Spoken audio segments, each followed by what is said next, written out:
Bienvenue dans ce nouvel épisode de Stop Motion. Je suis Ista et je suis avec Nero. Ça va Nero? La forme et toi? Ouais, ça va, tranquille. Alors aujourd'hui, on a fini les enquêtes impossibles. Donc on va passer sur un nouveau thème. Et le nouveau thème, c'est plus vite que la musique. Et pour ce nouveau thème, le premier film sera Perfect Blue de Satoshi Kon.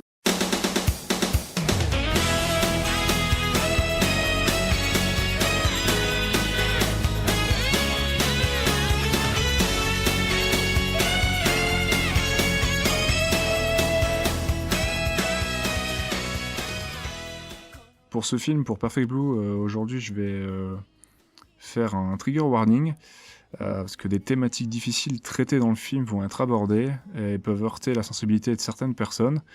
Donc si vous ne vous sentez pas d'écouter cet épisode, prenez soin de vous et n'hésitez pas à attendre le suivant. Voilà, prenez soin de vous et merci à vous. On fera un truc plus léger la prochaine fois, promis. Ouais, le prochain film sera plus léger, mais celui-là, voilà, il peut être un petit peu... On peut dire... toucher certaines personnes. Ok. Bon, bah, est-ce que tu peux nous présenter le film, Nero?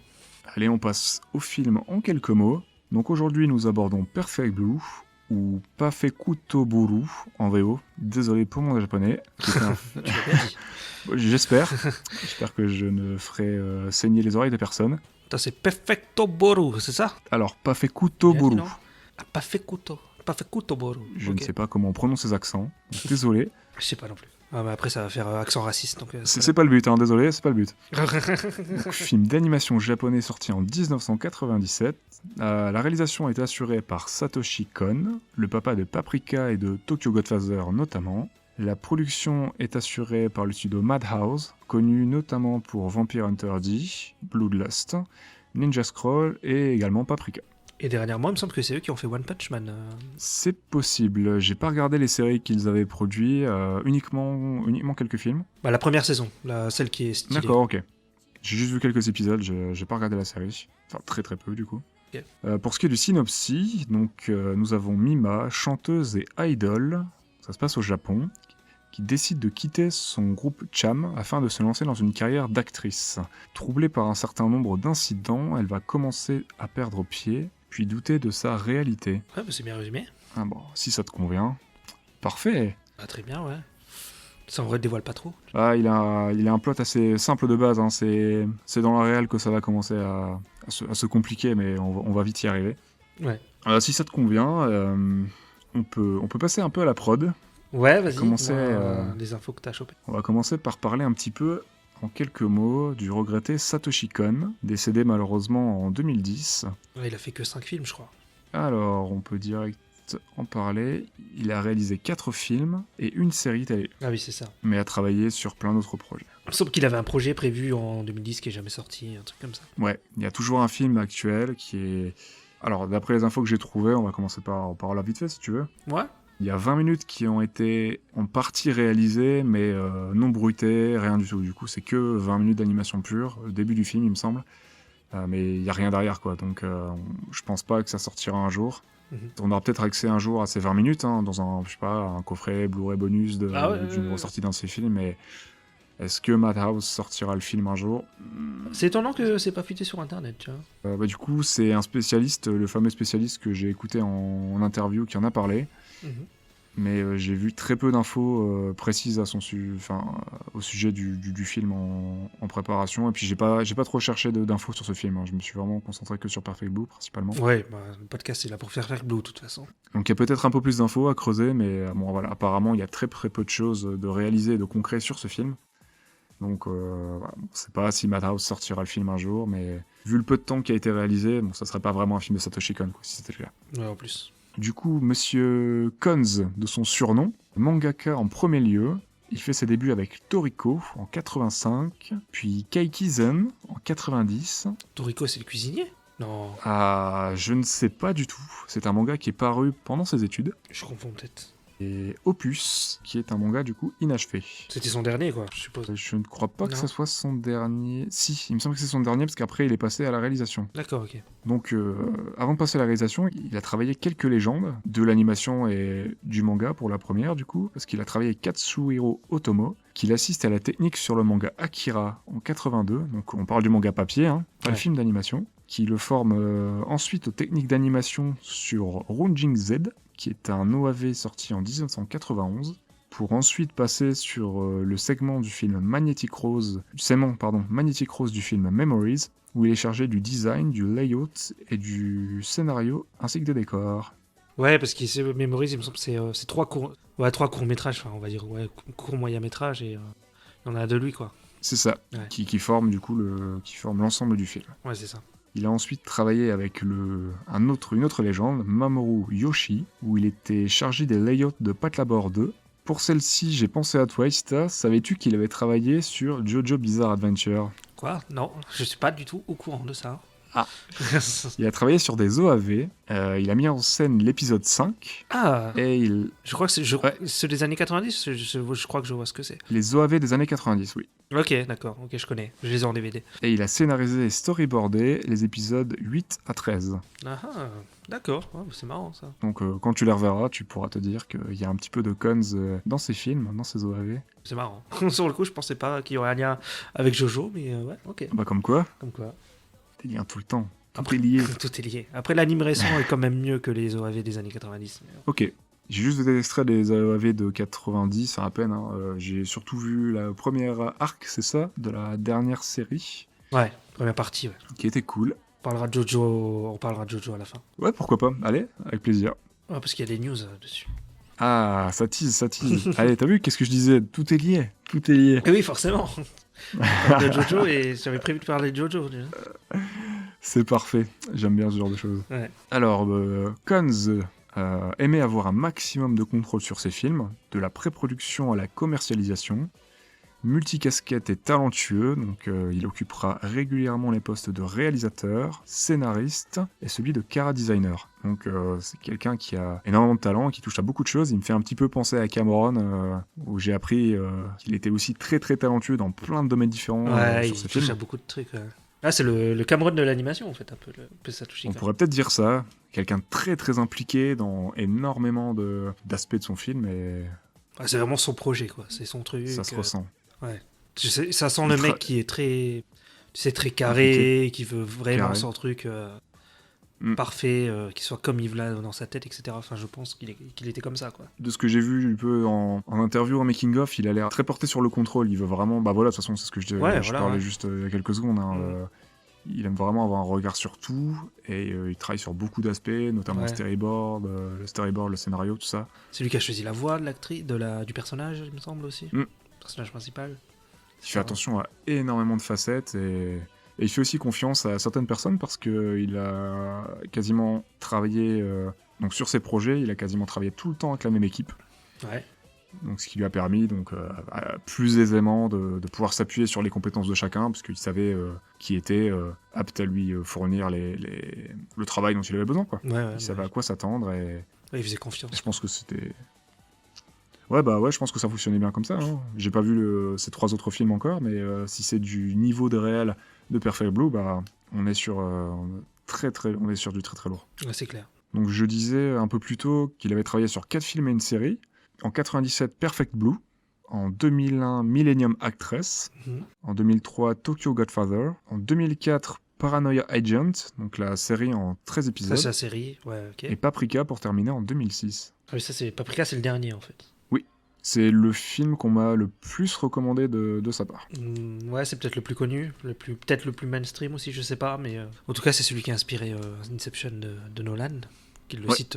Nolan le cite hein, complètement. Dans ses références, oui. Ouais, dans ses refs. Pour ce qui est des influences de Satoshi Kon, dans les plus gros, j'en ai noté vraiment que quelques-unes, hein, parce que c'était quelqu'un qui avait l'air assez éclectique aussi. Ouais. On peut noter Mobile Suit Gundam en 79. Ouais, bah ça, tous les Japonais. Oh, ce gros raccourci là, attention. Non, c'est vrai que c'est une institution au Japon.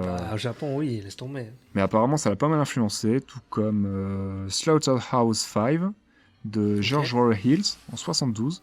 Ok, ça je connais pas.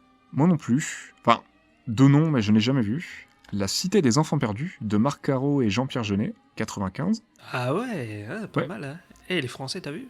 comme quoi, on a quand même pas mal de films sympas qui arrivent à s'exporter. Ouais, c'est clair. Et Terry Gilliam, avec Brazil en 85, qui est Les Aventures du baron Munchausen en 89. Ok. Donc des univers assez variés et des réalisateurs assez variés, mine de rien. C'est des univers quand même très BD. Hein. Enfin, je trouve que la Cité des Enfants Perdus, il y a un côté un peu BD Oui. franco-belge, tu vois. Mais, Et des visuels très marqués, des vrais ouais. auteurs. Et je crois que Terry Gilliam, c'est un peu pareil. Hein. Mm. C'est un peu what the fuck. Quoi. Bon, certains de ces films, ouais, je pense. J'ai pas tout vu, hein, je connais pas beaucoup Gilliam non plus. Mm. Enfin, je me penche vraiment sur sa filmographie un de ces jours. Ouais. Je pense que ça sera sans doute un très très intéressant. Ouais, je pense aussi. Moi aussi, j'ai pas vu grand chose. Ce serait pas mal, ouais. Ouais, je pense aussi. On va commencer à parler un petit peu de la prod de Perfect Blue.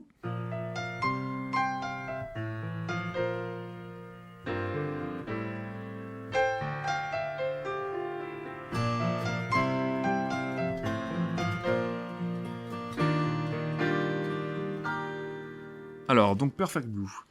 Il était envisagé initialement comme une mini-série live, mais un tremblement de terre à Kobe ravagea une partie des plateaux de production. Ah, c'est marrant ça. Apparemment, c'était un très très gros tremblement de terre, parce qu'il y a une fiche Wikipédia et tout, enfin, il y a des articles qui en parlent. Non, mais c'est marrant parce que c'est un peu méta, parce qu'il y a un délire dans le film, je sais pas si t'as vu un moment. Par rapport à quoi? Bah, un moment, juste aller dans sa chambre et à la télé, ça parle d'un tremblement de terre et tout. Ah, mais oui, Tu vois c'est vrai. Tu vois, j'avais pas fait attention à ce détail. Ouais. C'est peut-être un... Oui, c'est peut-être un lien Ah, bah, c'est avec ce possible. qui s'est passé. Hein. C'est un peu méta, quoi. Il y a des chances. Avec tout ce qu'il y a dans le film, je serais pas étonné. Bah, beau petit lien, tu vois. Ouais. T'as vu? Le cerveau, il fonctionne des fois. Bien, bah, très bien vu. Très bien vu, tu vois. Ouais. Heureusement pour nous, l'abandon du projet n'était pas au rendez-vous. Il a été décidé par la prod de faire révoluer le projet en un film d'animation à destination du marché vidéo. Donc un OAV pour Original Animation Video, qui a l'avantage d'être moins touché par la censure, avec de très très grandes marges de liberté au niveau des thèmes abordés. D'accord, ok. Son budget familique est estimé à 3 millions d'yens, ce qui fait environ 22 000 euros. Donc c'est une misère, vraiment. C'est rien du tout, quoi. Ça explique C'est en rien partie du les tout. trouvailles techniques et visuelles et les limitations du film, Ouais. et l'animation un peu épurée par moments. En vrai, j'ai vu des films d'animation qui ont plus de budget et qui étaient moins beaux que ça. On est d'accord. C'est une... Ce qu'il a réussi à faire avec un budget aussi limité, c'est... Waouh. Chapeau à lui, à toute l'équipe, parce que quand j'ai Ouais, c'est hallucinant. quand j'ai vu le film et découvert le budget ensuite, j'étais sur le cul, quoi. Tu m'étonnes. C'est vraiment un budget pourri, quoi. Enfin, pour le coup, c'est rien du tout. Maintenant, avec ça, tu fais un court-métrage. Dans certains pays, avec ça, tu fais un court-métrage, en effet. Ouais. Le film est une adaptation du roman Perfect Blue Métamorphose d'une idole de l'auteur Yoshikazu Takeshi. Apparemment, Cons n'était pas du tout séduit par l'histoire originelle. Il a négocié... Ouais, apparemment c'était pas sa cam. Donc il a négocié les droits avec sa prod, sa production, pour retravailler entièrement le scénario, mais sous condition de conserver certains éléments. L'aspect thriller sombre, la violence, l'univers de la J-pop notamment. À la composition, nous avons Masahiro Ikumi, pour notamment Angel of Love, donc Hai no Tenshi. Ok, c'est le nom de la chanson, ouais. J'ai pas trouvé j'ai rien trouvé quasiment sur cet auteur, ce compositeur. Ah ouais? Ouais, très très peu de choses. Il fait partie d'un groupe de musique qui était un petit peu connu à l'époque au Japon. Il a travaillé sur un autre film. Ok, dommage. Il revient même pas dans les films d'après. Non. Ah d'accord, ok. Une version plus fidèle du roman Perfect Blue, Yume Nara Samete, soyez indulgents à mon accent s'il vous plaît, est sortie en 2001. En quoi? En série? En film? En quoi? En film live. En film live, ok, d'accord. Ok. Apparemment beaucoup moins ambitieuse. J'ai vu un ou deux visuels et effectivement, l'adaptation de Satoshi Kon, qui prend beaucoup plus de liberté avec le livre, a l'air beaucoup plus intéressant. Ouais. Alors, pour ce qui est de ce qui a pu inspirer Perfect Blue de Satoshi Kon, on peut citer deux, trois petites choses, notamment la célèbre scène de la baignoire reproduite à l'identique dans Requiem for a Dream de Darren Aronofsky. Okay. Et on peut citer les nombreuses similarités entre guillemets qui existent aussi avec le film Black Swan, oui. du même réalisateur. Ouais. Bon, je mets similarités entre guillemets parce que au vu des thématiques, voilà, de tous les points communs qu'il y a entre ces deux films, c'est même plus des similarités à ce niveau-là, c'est la repompe, quoi. Voilà, c'est pas du hasard. Et ce qui est dommage, c'est qu'il assume pas cette référence dans les interviews de lui quand on lui parle de ce film. Alors que, par exemple, Satoshi Kon, ce qui est beaucoup plus humble, lui n'hésite pas à citer et à parler de ses références et à dire même que Perfect Blue, c'est pas lui, c'est une adaptation inspirée par plein de choses. Donc, on voit la différence entre les personnes qui parlent de leur travail, quoi. Bah oui. Au final, c'est lui quand même, parce qu'il prend un peu partout de tout ce qu'il a vu, tout ce qu'il a lu, etc. Puis il fait son truc, quoi. C'est lui, mais il n'hésite pas à dire que... Ouais. Il a eu des références, ça sort pas de nulle part, qu'il a été inspiré par la bande dessinée, le comics, les mangas, la télé, les séries, tout ça, le film, le cinéma. Comme je disais tout à l'heure, Nolan, lui, pour Paprika par rapport à Inception, il le dit. Il le dit, quoi. Ouais. Alors que dans une interview de Darren Aronofsky, quand on lui évoque un petit peu les points de comparaison et qu'on lui demande si c'est inspiré du coup de Perfect Blue, il dit que non, parce que pour lui, il n'y a pas de viol dans son film, du coup, c'est pas le même scénario. D'accord. Et c'est littéralement ce qu'il dit, hein. J'extrapole même pas. Moi perso, je vous laisse seul juge, j'ai mon avis. J'ai terminé pour la partie production. Dès que t'es chaud, on peut passer au film, Ista. Ouais, écoute, on passe au film. C'est parti.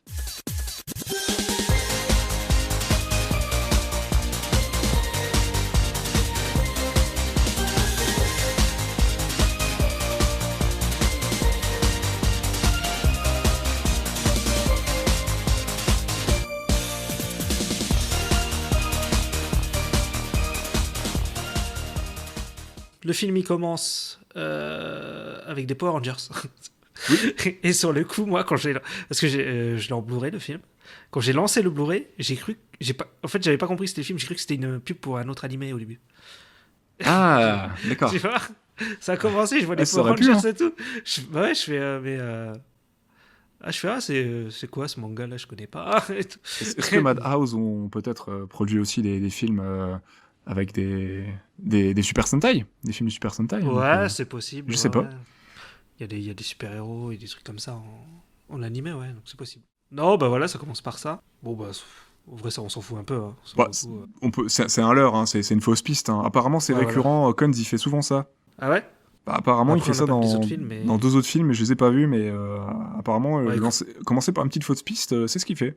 Ah si, moi j'ai vu le début de Millennium Actress et si, il fait aussi un truc comme ça. Ok. On arrive sur les chams, les chams qui arrivent sur scène directement. Ouais, direct. Ils font... avant, t'as un peu les fans qui discutent entre eux, mais bon, ils disent rien de ça. En fait, sur ces plans-là où t'entends parler et tu vois les fans parler, il y a déjà des rumeurs, des choses qui se disent sur le groupe Cham et Mima. Ouais. Donc on s'attend déjà à une nouvelle, à un petit truc qui va arriver, quoi. Donc on a déjà les pieds dans le plat presque dès le début. Les 5 premières minutes, il y a beaucoup de choses qui se mettent en place. Ouais. Après, le film, il est court, il fait 1h20, donc t'as beaucoup d'infos tout le temps, en fait. Le rythme va assez vite et tout. T'as le Cham qui entre en scène. En fait, quand ils entrent en scène, t'as un écran blanc et il y a écrit le titre du film, il y a écrit Perfect Blue. D'ailleurs, les Cham, petite précision, c'est un trio, du coup, c'est un groupe de chanteuses.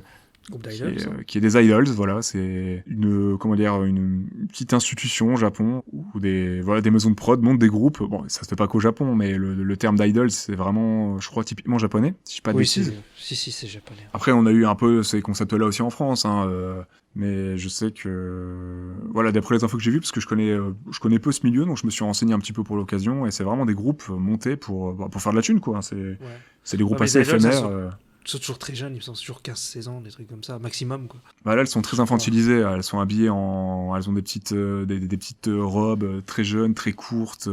Ouais, complètement, ouais. Et on dirait qu'elles ont des tenues de petites filles, un peu princesses très courtes, des collières, quoi. C'est ça. Ouais, les idols, c'est ça. C'est un peu gênant, hein. Ouais. Écoute. D'ailleurs, je crois que Nina je viens de faire le lien, mais vite fait, mais dans Perfect Blue, dans Black Swan, à un moment, Nina, l'héroïne, elle a une robe de ce genre. Hein.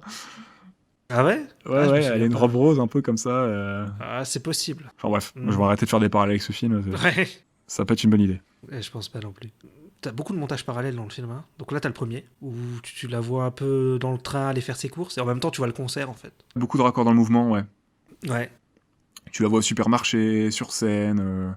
Il y a un peu un côté mise en abîme de ses identités multiples. Ouais, c'est ça. Tu la vois en tant que chanteuse, en tant que star, tu la vois en train de faire ses courses dans sa petite vie privée de jeune femme. Et tu la vois avec ses agents aussi en parallèle. Ces deux impresarios en train de discuter de sa carrière. Oui, c'est ça. Donc les deux agents, c'est Rumi et Tadokoro, voilà. Qui, du coup, on l'apprend dans cette scène, parce que Mima doit annoncer son départ de Cham. Ouais. Et on apprend que lui la pousse à devenir actrice, là où Rumi, elle, ne veut pas. Elle pense que Mima devrait continuer sa carrière de chanteuse au cœur de Cham. Et là, au début du film, tu vois un mec chelou aussi, là, sur le coup. Ah, Avec des cheveux longs et des dents pourries et des yeux chelous.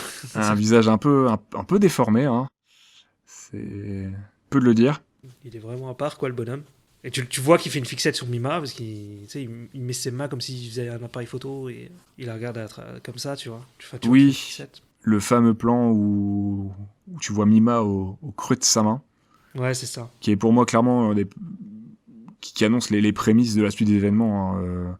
On est sur du, je trouve, un petit peu sur du foreshadowing sur ce qui va peut-être arriver par la suite, tu vois, ce qui va arriver plutôt par la suite. Ouais. Parce qu'on est vraiment il est au creux de sa main, un petit peu dans le contrôle de l'idole, et tu sens déjà que cette personne a, comment dire, des trucs qui va pas. arbore des sentiments assez particuliers. Ouais. Elle est vraiment Mima est vraiment mise en adoration par ce personnage, et tu le c'est comprends vraiment un tout de suite, fan, quoi. mais fan hardcore, quoi. Ouais, sur ouais. le coup, ouais. Et en ce moment-là, il y a aussi il y a des jeunes qui foutent le bordel dans le concert. Ils jettent des canettes et tout. Et lui, justement, il va un peu il va se vénère. Enfin, il va aller les voir, Il va s'interposer, ouais. s'interposer. Puis au final, il va se faire taper. Il arrive à rien, il se fait bastonner par les autres mecs. Mais il y a le public après qui leur jette des canettes à eux aussi, aux jeunes. Et ensuite, t'as Mima qui crie dans le micro, qui dit arrêtez et tout. Ouais, elle prend la parole. T'as ses fans du coup qui s'opposent à ce groupe de jeunes, et elle ose prendre la parole et leur dire de se calmer. Et sur le coup, il y en a un, il dit ouais, pour qui elle se prend et tout. Et puis l'autre, il l'arrête, le mec chelou là. Et après, tu vois que Mima, elle lui sourit, et lui, il sourit, il est content. Je pense qu'elle lui a refait sa journée. Ouais, là, c'est clair, il est content. Alors on a Mima du coup qui galère un petit peu à prendre la parole, donc c'est une de ses camarades qui l'aide à se lancer et qui annonce officiellement son départ du groupe pour de nouvelles aventures, et qui annonce que ça sera sa dernière chanson qu'elle va interpréter sur scène. Il me semble que là aussi, il y a un montage parallèle. Oui. Non ? Ouais, hein. Bah, je crois que c'est là où on la voit faire ses courses, tout ça. Oui, c'est là, ouais, c'est à ce moment-là qu'on la voit faire ses courses et tout. Acheter des trucs pour les poissons. D'ailleurs, c'est assez important, les poissons. On est dans les 5 premières minutes du film, comme je le disais un peu plus tôt, et beaucoup d'éléments sont déjà instaurés, et ils vont quasiment tous servir par la suite, quoi. Il n'y a rien n'est fait au hasard. Tout est bien, voilà, plein de cases, plein de choses s'imbriquent, et c'est très très fort. C'est vrai, mais sur le coup, moi, je pense que je suis passé à côté de certains trucs. Je sais qu'elle achète du lait aussi, et je sais pas pourquoi elle achète du lait. Est-ce qu'il y a un lien avec le lait après ? Je sais pas si tout a une symbolique et un lien, mais rien n'est fait au hasard, donc et c'est pour nous montrer que c'est une femme tout à fait normale dans le privé. Elle va rentrer chez elle, elle a fait ses toutes petites courses pour 2-3 bricoles dans son frigo, elle va rentrer manger, elle est exténuée après sa journée de travail, et puis voilà, quoi. Je trouve qu'on est déjà mis dans la position un peu du voyeurisme, nous, oui, bah oui. d'observer sa star, Tout comme un paparazzi, quoi. un petit peu ça, ouais, ou le fan un peu trop hardcore. Ouais, aussi. Ouais. D'ailleurs, du coup, à la fin de son concert, je sais pas, tu allais peut-être l'aborder, mais elle reçoit une lettre. Oui, j'allais en parler. La lettre rose. Et que lui donne du coup un fan. Et j'ai trouvé que c'était un symbole, une allégorie, tu sais, de l'hameçonnage du phishing. Ah, du phishing dans les mails, les trucs comme Voilà. ça. Ah, Pour les gens qui ne savent pas trop ce que c'est une tentative d'obtenir des renseignements en fait personnels via des mails pour usurper l'identité de quelqu'un. Ah, tu ouais, pas bête. Ah, ouais. J'y avais pas pensé, mais ouais. Bon, c'est une interprétation que je fais, hein. Je dis pas que voilà, mais Internet aura aussi un rôle à jouer dans le film. Donc c'est pas anodin. Important. C'est pas anodin, je pense. En plus, c'était les débuts de l'internet, quoi, sur le coup. Les prémices de l'internet domestique, voilà, accessible à tous les foyers, quoi. Ouais, c'est ça. Et je trouve que c'est très bien traité. Le film est sorti en 98, t'avais dit, 97 au Japon. Ouais, bah voilà. 98 ou 99 en France. 99 en France, je crois. Internet, c'était un truc c'était nouveau, quoi. Donc ensuite, là, on la voit arriver, elle va chez elle. Elle ouvre le frigo, elle a un fromage pourri acheté. Toi qui me disais, du coup, tu me parlais du fromage il y a peu. Ouais. Et tu vas être surpris, mais je t'avais dit que j'allais peut-être réussir, moi, à trouver une petite interprétation au fromage, tu vois, un petit sens à ce fromage, tu vois. Ouais. Bon, je dis pas que c'est ça, ouais, je me suis fait un petit délire, hein, je t'avoue, en réfléchissant à ce fromage, mais je me dis qu'elle se débarrasse peut-être du fromage puant, enfin, elle se débarrasse du fromage puant, et c'est à mettre en parallèle avec le fait de quitter le groupe Cham, tu vois. Ouais, Genre, ok, ouais. je me dis que... En plus, là, à ce moment-là, elle dégage toute sa chambre, le poster des Chams. Ouais, voilà, elle tire un trait là-dessus. Ouais. Ouais. Et je me dis que le groupe de musique comme le fromage, ce sont deux bonnes choses qui peuvent tourner avec le temps, tu vois. Ah, pas bête. C'est bien trouvé. Il y a des revers à la notoriété qui vont se produire d'ailleurs dans le film, et au côté Star System, aussi des idoles, tout ça, quoi. Donc, voilà. C'est bien trouvé, c'est bien trouvé. Et juste après, elle va lire son courrier, justement. Et elle va ouvrir la fameuse lettre rose. Et la lettre rose, elle parle d'un site internet qui s'appelle Shemima. Dans lequel elle raconterait, soi-disant, sa vie. Oui, c'est vraiment un blog, hein. Ouais, c'est un blog complètement, ouais. Maintenant, ce serait un compte Twitter, quoi. Ouais, j'ai fait ci, ouais, j'ai fait ça. Ou Facebook, quoi. Ouais, c'est vrai que les blogs, c'est plus trop d'actualité. Nous, on les a connus, les blogs, hein, mais... Ah oui. C'était parmi les choses les plus faites sur Internet, et nous, on a grandi avec ça, hein. Enfin, moi, je sais pas pour toi, mais tout ce qui est blog et tout... Si, moi aussi, bien sûr. Ouais. Il n'y avait pas les réseaux sociaux à l'époque. C'était nos réseaux sociaux, hein. Les blogs et les forums. Pour les plus anciens qui nous écoutent, moment nostalgie. Alors, juste après ça, t'as le téléphone qui sonne. C'est sa mère qui lui dit elle lui dit qu'elle va plus être chanteuse. Elle dit ton grand-père il va être déçu. Il aimait bien. Pourquoi je parle comme ça? C'est une des rares personnes avec qui elle interagit d'ailleurs. Ouais, d'ailleurs, oui, c'est vrai ça. Et qu'on ne verra jamais. On ne verra jamais sa petite maman. Enfin, petite. Non, on ne verra jamais. Ouais. On l'entend juste au téléphone au début, quoi. Et après, plus rien. C'est bizarre. Ils l'introduisent, mais. Et ensuite, t'as une autre sonnerie. Elle dit maman m'a déjà appelé. Pourquoi tu rappelles? Et en fait, c'est son fax. Parce qu'elle a un fax. Et dessus, il y a écrit. Il y a écrit traîtresse. Ah oui, on arrive déjà sur du harcèlement personnalisé, vraiment, chez elle directement. Donc, Ah, attends, j'ai oublié. Non, il n'y a pas que le fax. Il y a aussi, elle reçoit aussi un autre appel. Et t'entends quelqu'un qui respire dans le téléphone. Si je dis pas bêtise, c'est au moment où elle se fait appeler, qu'elle regarde la fenêtre. Ouais. Ah non, c'est à la réception du fax. Oui. Qu'elle regarde la caméra, donc elle regarde un peu le spectateur. Elle dit qui êtes-vous? La vue subjective, la fenêtre, donc c'est la caméra. Elle sort de l'appartement, et je pense que ça représente un petit peu nous, du coup, on est mis à la place des stalkers, des voyeurs, des harceleurs, quoi. Ah, et en fait, le qui êtes-vous, c'est pour la scène d'après. En fait, c'est parce qu'elle répète, c'est sa réplique sur la série qu'elle est en train de tourner.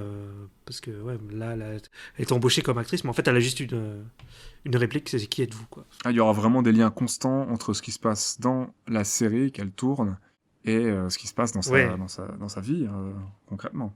Ouais, parce que la série parle d'un serial killer, et c'est un thriller psychologique, un truc comme ça, aussi, comme le film, en fait. D'ailleurs, c'est assez marrant comment ils jouent avec ça, parce que des fois, t'as des moments, tu crois qu'il y a une scène de meurtre, mais en fait, c'est une scène de meurtre de la série, etc. Donc... Il perd vraiment le spectateur là-dessus, Ouais, donc on voit aussi que pendant qu'elle est sur le plateau, là, elle parle avec Rumi, elle lui montre la fameuse lettre, parle du site chez Mima. Ouais, du coup, là, on est le lendemain. Ouais. Bon, on voit qu'elle ne connaît rien en internet, etc. Elle lui explique, c'est un site de fans, etc. Ouais, on voit une scène de la série qui parle d'un assassin qui... Ah oui, ça parle d'un assassin qui voudrait devenir une femme, que c'est pas son corps, ou je sais plus trop quoi. C'est un truc comme ça. Enfin, c'est des dialogues qui sont hyper importants, en fait, dans le film. Ouais. Si tu peux faire des parallèles avec la vraie histoire qui se passe... Il y a des réels liens entre ce qui se passe dans la série et dans la vie, quoi, de Mima. Et là, en fait, c'est Todokoro, je crois, qui doit donner une lettre pour Mima. Enfin, il y a quelqu'un qui... C'est Todokoro, je sais plus, mais... En fait, c'est le producteur de la série. Et s'il y a un scénariste et le scénariste qui discutent de la série. Ouais. Et qui remettent la lettre à l'agent de Mima. Ah voilà, c'est ça. Qui est Todokoro. Todokoro, il lui demande quand même, est-ce qu'elle peut pas faire plus de scènes et tout, parce qu'il y a un peu rien. Voilà, une réplique, etc. Et après, la lettre, elle va lui exploser dans la main. Mima, elle va voir qu'il y avait écrit sur un papier, il y a écrit ceci est un avertissement. On a vraiment l'impression qu'il meurt dans cette scène. Moi, j'ai cru pendant 2 secondes qu'il était mort, c'est parce que la scène suivante, on sait qu'il est vivant, mais quand il tombe avec le sang et tout, on a vraiment l'impression qu'il s'est fait assassiner. Ouais, parce qu'en plus, on entend une grosse explosion, tu sais. Parce que tu vois pas quand il ouvre la lettre, en fait. Non, c'est du hors-champ. Mais c'est hors-champ, ouais. Et moi aussi, j'ai cru, il y a peut-être un mort là ou quoi, mais non. Heureusement pour lui. Ouais. Et la scène d'après, c'est quand Rumi elle lui installe l'internet dans son appart Ouais, à Mima. Elle lui met l'ordinateur, elle lui montre le site, etc. un Macintosh, Ah, j'ai pas fait gaffe, c'est un Mac. un vrai Mac, ils ont refait le logo et tout, il y a écrit Macintosh et tout. Ouais. C'est sponsorisé ou pas du tout, tu crois? Je ne sais pas, mais je pense que c'est vraiment pour ancrer son Dans le récit réel. dans le réel. Ouais. On voit qu'il s'est renseigné sur Internet, qu'il utilise très bien. Tout ce que fait Mima, c'est des choses qu'on pouvait faire. Ouais. On est dans quelque chose de vraiment concret. Mhm. Je sais qu'ils sont énormément renseignés sur l'appartement pour que l'appartement de Mima soit crédible. Et ils ont enfin, les plateaux, c'est fait comme des vrais plateaux de tournage de série. Ouais, ils ont vraiment fait en sorte que ça fasse réel, quoi. Oui. Que ça soit crédible, etc. C'est ça. Il y a une vraie recherche pour paraître crédible. On a une approche du thriller très anglo-saxonne, hein, je trouve. Hein. Un peu Nolan aussi. Tu sais, Nolan, il veut aussi toujours être ancré très dans le réaliste et tout. Ouais. Même quand il fait ses Batman, tu vois. Enfin, c'est très réaliste, je trouve. Satoshi Kon son travail a beaucoup été comparé avec des réalisateurs comme Brian De Palma, Ouais. qui faisaient des thrillers très très réalistes, avec Psychologique, peut-être un peu aussi, non? ouais, avec un style très à lui. Ouais. Et il était aussi c'était aussi comparé avec Hitchcock, dont De Palma Ouais. d'ailleurs était fan aussi. Donc voilà, beaucoup de comparaisons entre ces trois réalisateurs. Donc voilà, enfin, on est vraiment dans une démarche un petit peu similaire sur certains aspects, et c'est très surprenant et déroutant pour un film d'animation, je dirais. Ouais, clairement. Pas ça, ça a tout un grand film. Mais ouais, ça a vraiment enfin, ça aurait pu être un film live oui, justement, de Palma ou de Nolan ou je sais pas qui, mais. Donc, une fois qu'elle a Internet, là, Mima, elle regarde un peu le site. Mhm. Et elle lit. Au début, ça l'amuse, tu sais, elle lit les premiers messages, elle dit ouais. Ça dit des trucs genre ouais. Généralement, je pose mon pied gauche, là j'ai posé mon pied droit pour monter la marche, des trucs comme ça. Elle fait c'est rigolo. Comment ils savent tout ça et tout. Puis après, elle commence à se rendre compte qu'en fait, ils savent tout. Qu'en fait, elle est stalkée de ouf, quoi. Même nous, le spectateur, je trouve que ça interpelle et ça fait réagir, hein, parce qu'on se dit, ah ouais, mince, enfin, Bah ce qui oui. est décrit dans le blog, c'est ce que nous, on a vu au supermarché. Enfin, c'est comme si c'était Ouais. nous on aurait pu écrire le blog, quoi. Oui, c'est vrai qu'on aurait plutôt écrit, ouais. Oui, parce qu'on voit tout ce qui est écrit, ouais. C'est vrai. Moi, je l'ai pas ressenti comme ça, mais ouais. Donc tu le dis. J'ai noté, ouais, il y a un montage parallèle avec, genre, t'as des mannequins sur un podium et. Tu sais, t'as des photographes, Oui. et ils photographient et tout d'un coup, tu vois un photographe de scène de crime qui photographie une scène de crime et tu vois une femme morte par terre. Mais c'est une scène de la série, c'est pas une vraie scène. C'est ça. Donc ça arrête pas de te. Déjà, tu comprends jamais si t'es dans le truc ou pas. Ça Après, te perd un peu.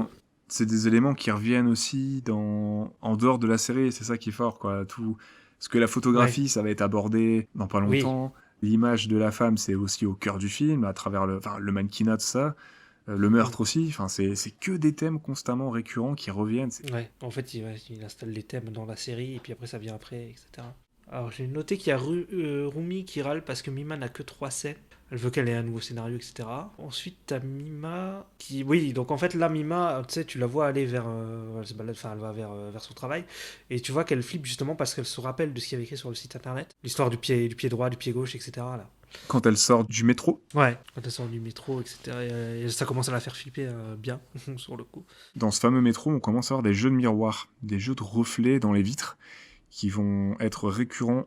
Quand on se voit dans le miroir, c'est une projection de nous-mêmes. Et Mhm. je mets ça en lien avec l'utilisation d'un avatar, Ouais. sa représentation pour les autres en tant qu'idole, pour ses fans, Mhm. ce qu'elle projette, parce que c'est pas vraiment elle, c'est Non. une personnalité qu'elle arbore pour ses fans, et puis l'aspect avoir un avatar virtuel. Ouais, c'est pas faux. Ouais. Mhm. Déjà, j'ai pas dit, mais il me semble qu'on voit le mec chelou. On l'a déjà vu, je crois, sur le plateau, quoi. Elle est sur le plateau. Le fan hardcore, Ouais. on le voit sur le plateau. Ouais, on l'a vu sur le plateau de l'émission, enfin de la série, ouais. On le voit avec une caméra ou un appareil photo à ce moment-là d'ailleurs.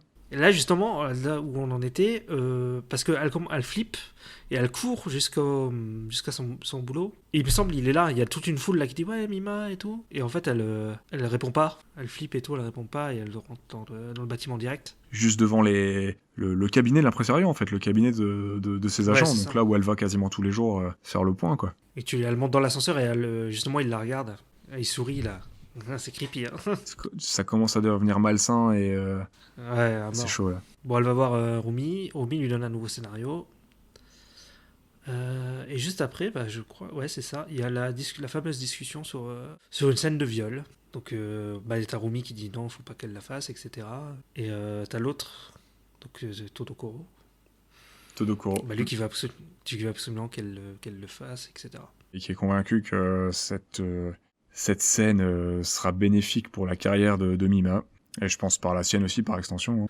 Oui, sur le coup, et puis Mima, elle veut changer d'image, etc. Elle le dit après, elle fait des interviews, etc. Elle dit elle veut être une vraie actrice, etc. Bah, sur le coup, Mima, elle accepte. Et donc après, t'as la scène creepy, la scène de viol, quoi. Dans le strip club, je crois. Ouais, on dirait un strip. Ouais, c'est ça, parce qu'elle se déshabille sur scène et tout. Il y a une barre de pole dance et tout. Donc, ouais, on arrive sur une des scènes les plus. Je pense les plus dures du film, mine de rien. Plus dures même que les scènes de meurtre en vrai. Hein. Ouais, complètement. Cons, en fait, alterne. Elle est sur le tournage, donc alterne les scènes mises en place du tournage, en fait, et les moments où il tourne, donc les moments où elle se fait entre guillemets violer. T'as beau savoir que c'est faux en tant que spectateur, la scène ne perd pas en intensité et elle reste tout aussi dure. Même si t'as le mec qui s'arrête, des fois, tu sais, l'acteur qui la viole, il dit vous savez, je suis un peu gêné, ou des trucs comme ça. Ouais, il s'excuse de la situation, tout ça, mais ouais, non, la scène, elle reste pas moins dure et vraiment froide, choquante. Les plans qu'il a choisis, tout ça.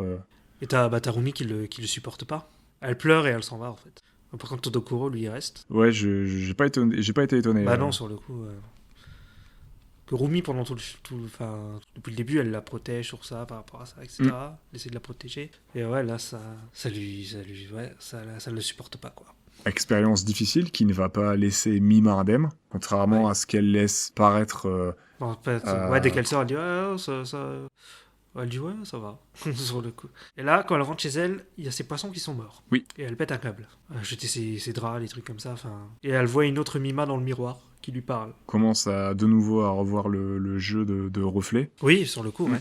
Parce qu'en fait, elle se regarde dans le miroir, elle voit une Mima habillée comme en idol, quoi, qui lui parle, qui dit moi, c'est moi la vraie Mima. Avec sa tenue de scène. Ouais, sa tenue de scène, ouais. La fameuse robe rose. Et elle lui dit je vais prendre ta place, des trucs comme ça. La Mima, son image d'elle, son avatar d'elle en tant que idol sur scène.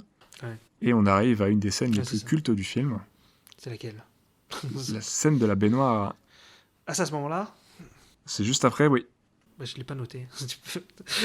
Elle plonge la tête et son corps sous l'eau et elle crie de douleur et de désespoir comme pour que personne l'entende en fait, parce que c'est vraiment un tout petit appartement et c'est vraiment un cri de déchirement mais sous l'eau et l'eau absorbe son écho et son cri de douleur quoi. Et c'est cette scène là qui a été d'ailleurs reprise dans Requiem for a Dream. Requiem for a Dream, ah, ok d'accord. Ouais, parce que c'est sorti après. Hein. Oui, c'est sorti quelques années après Requiem for a Dream. D'accord, ok. Et voilà, scène très forte qui commence à vraiment montrer que qui montre que Mima malgré que le viol ait été factice dans la série, ça l'a énormément touché et ça commence à faire partie des choses qui vont l'affecter, la toucher et qui vont affecter sa personnalité et son comportement. Alors ensuite, qu'est-ce que j'ai noté? Alors Mima fait des interviews. Ouais, tu sais, tu vois 3-4 interviews à la chaîne comme ça, où elle explique qu'elle veut changer son image et devenir une grande actrice, etc. Et ensuite j'ai mis, t'as Mima, alors t'as une Mima qui parle avec son ordinateur, qui voit une autre Mima. Ça devient compliqué.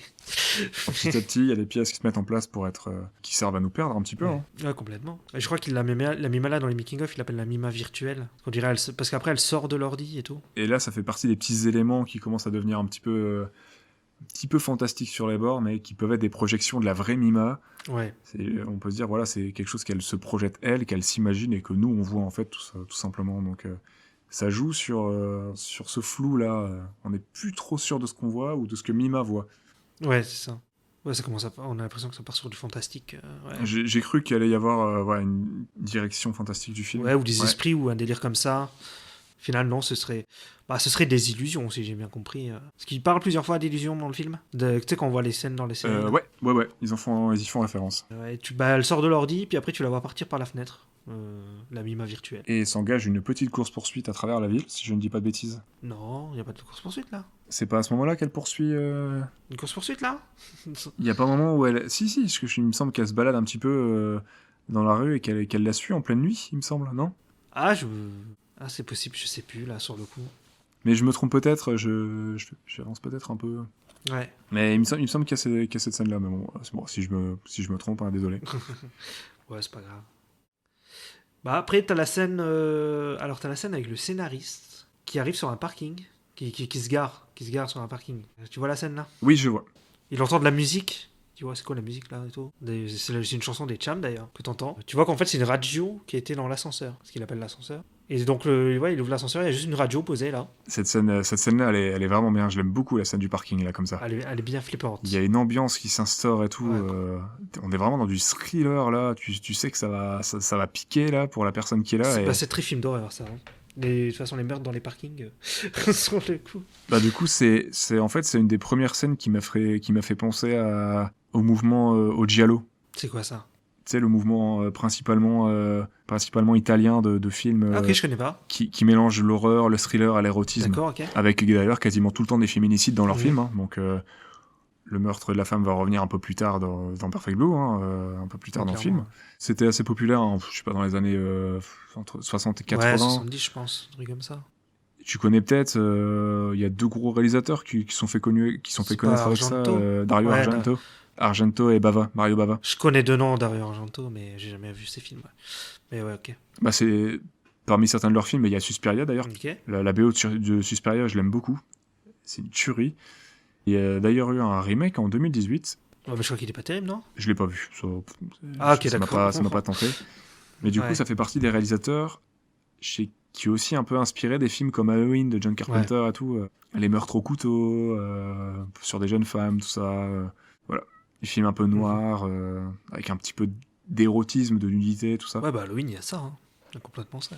Et dans Perfect Blue, il y a ça aussi, ouais. On est exactement là-dedans, donc j'ai pas pu. Je suis pas le seul, hein, je vu sur le net que c'était souvent un petit peu cité, mais ça, je l'ai vu après avoir vu le film. Mais dans le film, je me suis dit, ah ouais, il y a vraiment un truc là. Et puis l'utilisation de la musique et tout, la petite ritournelle qui revient du coup dans le parking là, avec la musique des Cham et tout, pendant le meurtre. Meurtre qu'on ne voit pas d'ailleurs. Non, on voit pas. En fait, on voit l'ascenseur qui monte, il s'ouvre et on voit le mec mort à l'intérieur. Et c'est à ce moment-là où je me suis dit, ok, la mise en scène, elle est aussi folle que le détail apporté au décor. Ouais. Et la mise en scène, elle est aussi bien travaillée que le visuel, le dessin. Ah ouais, complètement. C'est oufissime. L'effet, il est saisissant. Ah, je suis d'accord avec toi. C'est une scène très bien faite. Donc ensuite, Mima qui fait le lien entre... Enfin, elle est dans la voiture avec Todokoro. Elle fait le lien entre la lettre piégée et le meurtre, là. Et Todokoro, il dit non, mais tu regardes trop de films. Lui, il est no stress. Hein, ouais, c'est ça. Ça passe, mais elle commence la pression elle commence à monter, elle est pas bien. Ouais, complètement. Tu sens qu'elle se questionne et qu'elle commence à avoir de gros doutes, tout comme nous d'ailleurs. Bah oui, nous aussi, aussi, à mettre des doutes, on se dit. On se dit, wow. Il y a un truc là. Des trucs un peu chelous. Ouais. Et au même moment, alors, quand elle a la voiture qui avance, elle croise une autre voiture et elle voit la Mima virtuelle, on va l'appeler comme ça. Hein. Sauf coup, ça sera plus simple. Avec avec sa tenue de scène et tout, etc. Qui lui dit bien fait pour lui, c'est bien fait pour lui. Et elle est en mode ouh. Est-ce que c'est elle qui l'a tué? Qui l'a tué, ouais. Mais genre sans s'en rendre compte, ou tu vois. Et là, il commence à y avoir des échos entre les événements de la série et ceux de la vie de Mima qui se répondent. Hein. Je vais pas tout citer pour l'instant parce qu'on n'a pas encore tout vu, mais les meurtres qui commencent à s'instaurer, Mima qui pense tuer dans le réel comme dans la série. Ouais, complètement. Parce qu'on va apprendre que elle se dirige vers cette direction-là aussi dans la série. Dans la série, ouais. Son personnage dans la série. Le spectateur se pose de plus en plus de questions comme Mima. Ouais, c'est ça, complètement. Juste après, c'est quand Mima, elle fait des photos de nu avec un photographe pervers là. Il y a des scènes qu'on voit, les scènes de nu, je pensais pas en voir autant quoi. Ouais. D'ailleurs, du coup, j'ai lu quelque chose, le fait de mettre, parce qu'on va voir les poils pubiens en fait de Mima, et apparemment c'est très très très rare et très mal vu de montrer ça en fait au Japon. Dans les séries, dans les films et tout. Ouais, je crois que c'est vrai. Le fait d'avoir mis ça dans le film, c'est une réelle volonté de Cons. Apparemment, c'était assez choquant et assez déroutant. D'accord, ok. Au Japon, ils ont été choqués. C'est possible, hein. J'ai lu qu'un article à ce propos. Je n'ai pas trouvé grand-chose qui en parlait, mais les photos, ça fait vraiment vraies photos nues et t'as pas de censure. Hein. Ah non, pas du tout, non. Vraiment l'impression de voir des photos érotiques qu'on pourrait trouver dans Playboy. Ouais, complètement. Donc voilà, une séance photo assez éprouvante pour Mima. Ouais, d'ailleurs, juste après, on la voit dans la salle de bain, elle veut plus retourner sur le plateau. Non. T'as Todokoro qui dit il faut que tu reviennes, je croyais que tu voulais faire les photos, etc. Et elle veut pas revenir. Hein, donc, et là, elle revoit la Mima virtuelle, qui lui dit ouais, fallait pas le faire, etc. Quoi. Beaucoup de peine pour elle, hein, parce que fait partie encore des éléments où tu te dis elle est vraiment manipulée, quoi. Enfin, les photos nues, elle en avait pas besoin pour sa carrière. C'est vraiment gratuit et ouais, beaucoup de peine. Et tu dis, wow, c'est triste de se servir d'une personne pour arriver à ce genre de fin, quoi. Ouais, clairement. Ouais. Et juste après, bah, tu vois que le magazine avec toutes les photos de nuit il est sorti. Et que t'as le mec chelou dont on parlait tout à l'heure, avec les cheveux longs, etc. Je pense que là, au vu des réactions qu'il a depuis le début de du film, pardon, Ouais. j'allais dire de la série, tu vois, hop, amalgame. Ouais. Et ce qu'il s'apprête à faire là, on va pouvoir le nommer vraiment comme il est nommé. Hein. Il est appelé Mimaniac. On le sait juste après, parce qu'en fait là, il va au bureau de tabac, enfin au magazine. Il achète tous les magazines où il y a les photos de nu là. Comme si c'était, voilà, personne pouvait. Ouais. Voilà, Mima, elle a fait une erreur, c'est pas la vraie Mima. Ouais, c'est ça. Il faut la cacher. Voilà, il faut la cacher. Personne ne peut la voir nue. Ouais. Il achète tous les magazines possibles et Sur le coup, la scène quand même me fait rire sur le vendeur là. T'as le vendeur, le regard chelou, il fait oh. le vendeur le regard. Je pense que le vendeur c'est nous, tu vois. Ouais. C'est genre t'es chelou, mec. À la fin. Ouais, c'est ça. C'est pas top ce qui lui arrive qu'elle soit manipulée comme ça, mais là c'est vraiment creepy ton comportement, mon gars. Donc juste après, bah tu vois chez lui en fait. Tu vois qu'il y a plein de photos de Mima Ouh. partout. Ouais. C'est creepy de ouf, il fait tout sombre. Ah, c'est l'antre du stalker. Hein. Ouais, complètement. Tous ces murs sont tapissés entièrement. Il y a juste son PC qui éclaire la pièce. Ouais. Et ces murs sont tapissés entièrement de Mima. Il n'y a que du Mima partout. Ouais, c'est ça. Et c'est là où on prend conscience que de l'empereur du désastre chez lui, quoi. À quel point il est fan. C'est vraiment un fanatique de Mima et à quel point on se dit, ah, peut-être que il est lié au meurtre. Est-ce que c'est lui le stalker, le harceleur c'est là où Est-ce que c'est lui le meurtrier? Est-ce que ouais. Voilà. Mais bon. On se dit, c'est un perso récurrent, on y pense que s'il y a un problème, Ouais. il est peut-être lié, mais là, voilà, on se rend compte de la face cachée de l'iceberg, quoi. En tout cas, il reçoit des messages sur son PC qui lui disent De ce qui semble être la vraie Mima pour lui. Voilà. Ce qu'il appelle être la vraie La Mima. vraie Mima et qui lui dit de tuer la Mima qui serait l'usurpatrice. Ouais, qui serait le sosie de la vraie Mima en fait. Qu'il faut la tuer parce que voilà, c'est pas la vraie quoi. Parce qu'elle fait des scènes de viol, des scènes de nu, des trucs comme ça. Donc c'est pas la vraie quoi. Et voilà, ça correspond pas à ce que doit être la vraie Mima. Donc on revient au côté infantilisé de la Mima d'origine. Hein. Elle doit être vierge de tout en fait. C'est très malsain. On aborde vraiment des thèmes très très malsains. Je vous avoue que les auditeurs, je me suis posé pas mal de questions au moment de traiter du film. Après avoir vu le film, je me suis dit, ouf, ça va être un podcast voilà, particulier à traiter. Hein. Ouais, ça va. Ça se passe bien. Non ? Ouais, je pense que ça se passe bien, j'espère. Hein. J'espère que ça sera quand même pas trop pesant à écouter. Hein. Je m'étais dit qu'on va apporter un peu de légèreté, mais c'est vrai qu'au fur et à mesure qu'on annonce les thèmes, c'est compliqué. Faire des vannes et tout, c'est chaud, quoi. Ouais. Donc, j'espère que ça sera pas trop dur quand même à l'écoute, que ça sera au moins intéressant. J'espère aussi, écoute. Ça sera moins fun peut-être que les autres, mais bon. Ouais. J'espère que ça sera au moins intéressant, sincèrement. Non, mais s'il faut traiter aussi de trucs comme ça change. Ouais, c'est vrai. Et ouais. Donc ensuite, en fait, c'est au moment là où elle va dans le studio pour voir les deux autres, les deux autres membres des Cham. Les deux membres restants des Cham, ouais. Où elle va avec Totokoro pour aller juste leur dire bonjour. Et quand elle monte dans le studio, elle voit autour de la table, elle voit la Mima virtuelle assis avec eux. Quoi. Et on apprend que les Cham d'ailleurs s'en sortent très bien sans elle. Hein, Ouais, ça marche très bien pour elle. Et donc à ce moment-là, elle voit, Mima, elle panique. Ouais, elles sont autour de. Mima est assise, elle est à table et il y a Rumi avec elle. Rumi et Mimaniac, Mimaniac. Et la Mima virtuelle, c'est ça ? Non, en fait, elle est dans le studio, derrière la vitre. Et en fait, t'as les deux Cham. Ah oui, pardon. Je voyais une autre scène, là, j'avais une autre scène en tête. Oui, en effet. Non, t'as les deux Cham et t'as la Mima virtuelle avec eux. Tu vois, c'est le passage là. Et en fait, après, Mima, elle panique et puis elle va commencer à courir. Ouais. Et ensuite, elle va sortir et elle va se faire écraser par un camion. Ou dedans, dans le camion, il y a Mimaniac. C'est là où tu te dis, oh là là, ouais. Attends, je suis plus sûr de ce que j'ai vu. Je comprends plus. Attends, c'est dingue. Ouais. C'est dingue, mais je trouve ça vraiment trop cool. J'aime bien ne pas forcément avoir toutes les clés ou alors avoir des clés et commencer à me poser des questions de devoir réfléchir. Je me pose toujours la question par rapport à cette scène parce qu'elle est...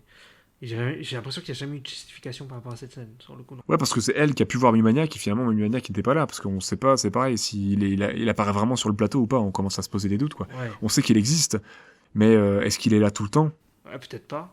Mais là, je me dis, le truc, c'est qu'elle se fait écraser par un camion, mais ils en parlent jamais, tu vois.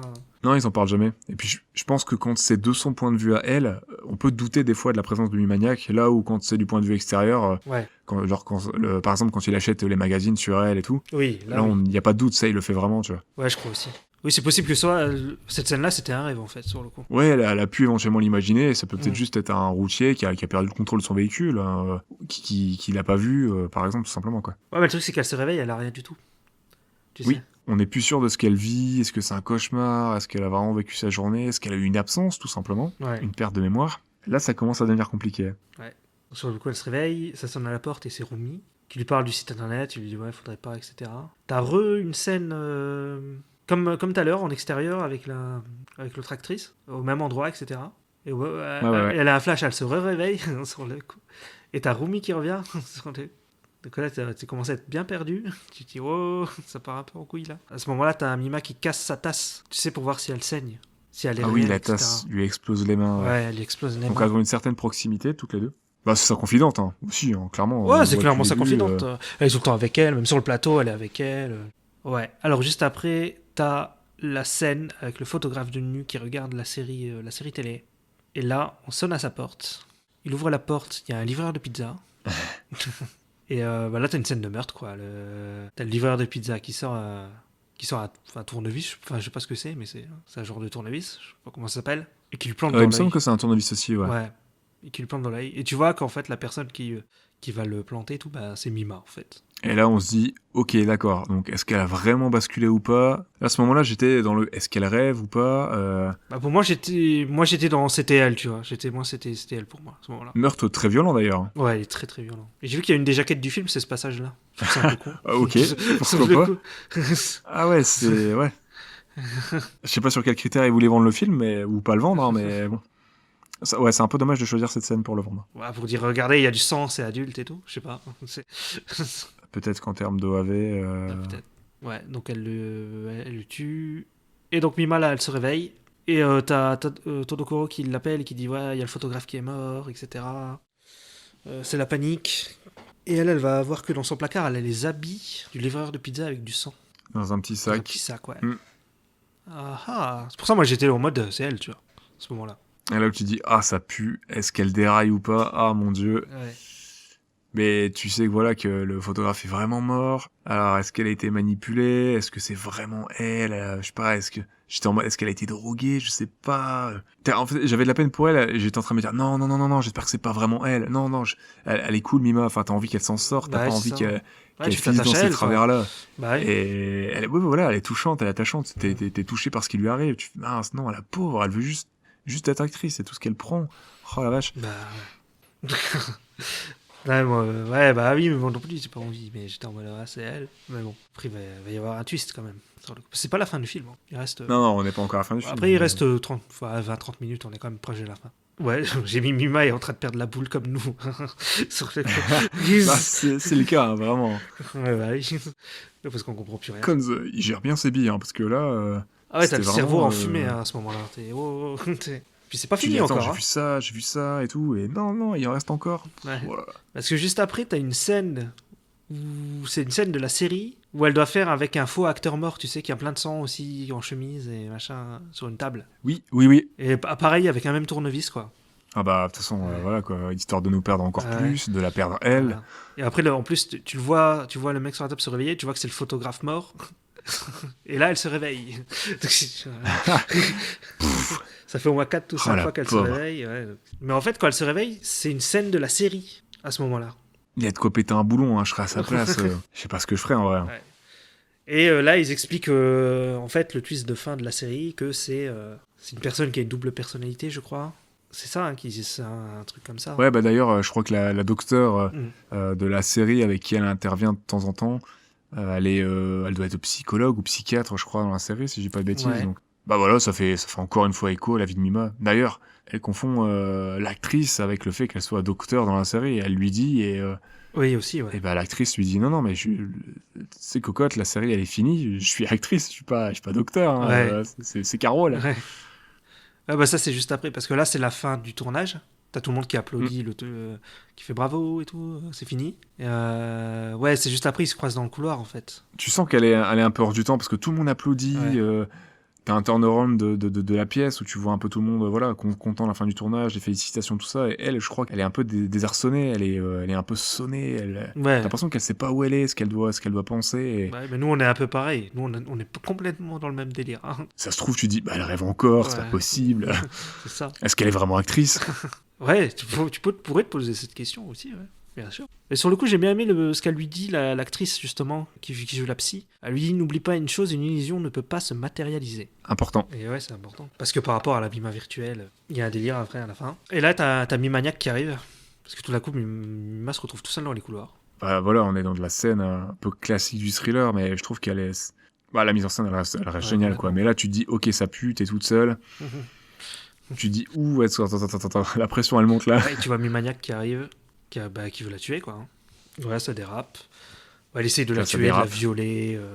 Bah, du coup, encore une scène qui fait écho à, Ouais. à Oui, en plus. celle En plus, de c'est la aussi. série et au viol de son intimité aussi. Ouais, en plus, c'est aussi sur la même scène, je crois, non? Ça se passe sur la même scène. Du coup, la scène où est tournée, la scène du bar de striptease et où est tournée la fausse scène de viol dans la série. Donc, je pense que le trauma est encore plus. Enfin, ça doit être. Je sais même pas ce qu'elle doit imaginer. Enfin, ce qu'elle doit imaginer. Pardon, non, c'est pas le bon mot. Ce qu'elle doit En ressentir. tout cas, au final, elle arrive à se défendre parce qu'il y a un marteau par terre. En se sortir, elle le tue en lui foutant un coup de marteau dans la tête. Elle a réussi. Après, voilà, elle s'est fait déchirer ses vêtements, elle s'est pris des coups.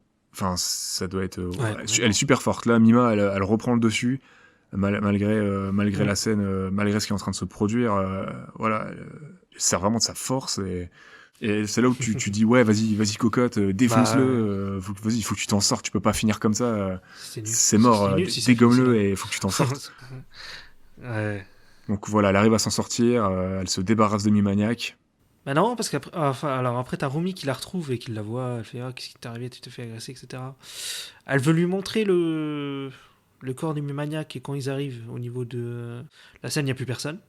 Il a disparu, ouais. Ah, il a disparu et Il est encore en vie. là on se dit quoi? Non, attends, elle a rêvé, mais attends, t'as vu dans quel Ouais. état elle est? Elle peut pas s'être fait ça tout seul et tout, c'est pas possible. Moi, je me suis dit, il a envie, quoi. Voilà. Et donc là, juste après, bah, t'as Rumi qui la raccompagne en voiture, qui dit, détends-toi, je te ramène chez Mima. Et alors là, moi, ça m'a fait bugger sur le coup. Ouais. À toi aussi? Ah, cette phrase-là, tu fais ok, alors là, il y a un truc. Déjà, tu disais c'est pas fini parce qu'il restait quelques minutes de film. Tu dis ok, elle s'est sûrement débarrassée de Mimaniac. Pourquoi elle dit pas je te ramène chez toi? Je te ramène chez Mima. J'ai fait quoi? Sur le... Quoi? Bah, tu dis quoi là? Qu'est-ce que tu racontes? Bref. Qu'est-ce que tu nous fais, Romy? Donc Mima s'endort dans la voiture. Elle se réveille après dans l'appart. Et là, tu vois qu'il y a un gros plan sur l'aquarium. Tu vois que les poissons, ils sont vivants. Les poissons, oui, les Parce poissons sont Voilà. vivants. Parce qu'elle est censée être dans son appart. Mais les poissons sont vivants. Et tu vois qu'il y a encore des posters de Cham. En fait, ça ressemble à son appart au début. Est-ce qu'elle est dans son appart ou pas? Est-ce qu'il y a un moment où elle a été dans son appart et que là, elle y est vraiment? Et qu'elle s'est retrouvée dans un autre appart plus tôt? Et non. Et non. Tu comprends que c'est Rumi, en fait, qui se prend pour Mima. Et c'est là où t'es, voilà, dans l'appropriation encore de la personne et tout. Je me suis dit, ok, d'accord, c'est Rumi. Oh là là. Et finalement, ça fait sens parce que bah, Rumi s'y connaît en informatique, elle apprend les bases à Mima, elle vient chez elle régulièrement, elle gère son emploi du temps, elle est présente sur les plateaux, elle a accès à ses affaires, elle connaît ses habitudes de vie, elles sont proches, et elle souhaite pas que Mima arrête la chanson au début. Bah non, elle a pas de le dire, ouais, je veux... Elle le dit même plusieurs fois, ouais, moi elle aurait mieux fait de continuer la chanson, etc. Et en fait, c'est elle qui discutait avec Mimaniac pour qu'il tue Mima sur le site, sur le blog. C'est ce que je pense aussi. Bah, c'est ce que j'ai compris. C'est exactement ce que j'ai compris aussi. Sur cette partie-là, j'avais pas de doute. Je me suis dit, ok, c'est Rumi qui manipulait à la fois Mimaniac, bah et Mima finalement. Oui, Mima aussi, ouais, bien sûr. Parce qu'en fait, elle veut prendre sa place. Parce que Mima, c'est elle, quoi. Elle se prend pour Mima. Rumi, t'apprends que c'est une ancienne. Ouais, aussi. On l'a pas dit, mais que c'est une ancienne idole. C'est une ancienne chanteuse et elle s'est recyclée en tant qu'agent, impresario de nouvelles starlettes, idol quoi. Donc il y a un lien, etc. Et en fait, ouais, bah, sûrement que ça lui manque et machin. Et elle s'est approprié le personnage de Mima qui cartonne pour elle, quoi. On est là dans du fanatisme de très très haut niveau quoi. Enfin là, ouais, là c'est plus, je sais pas si c'est du fanatisme. Elle veut devenir Mima ça, quoi. Parce que même tu la pour elle est elle a la robe quoi. Elle a la robe rouge et tout. Elle se maquille et tout. Et en plus, ce qui nous perd aussi, c'est que Mima projette Virtual Mima sur Rumei. Du coup, on voit la Mima actrice actuelle qui a évolué et la virtuelle Mima qui représente Rumei. Ouais, ça alterne un peu entre Rumi et avec la robe rouge et la Mima virtuelle, ouais. Et là, dérapage. Dérapage. Une course-poursuite dans la rue.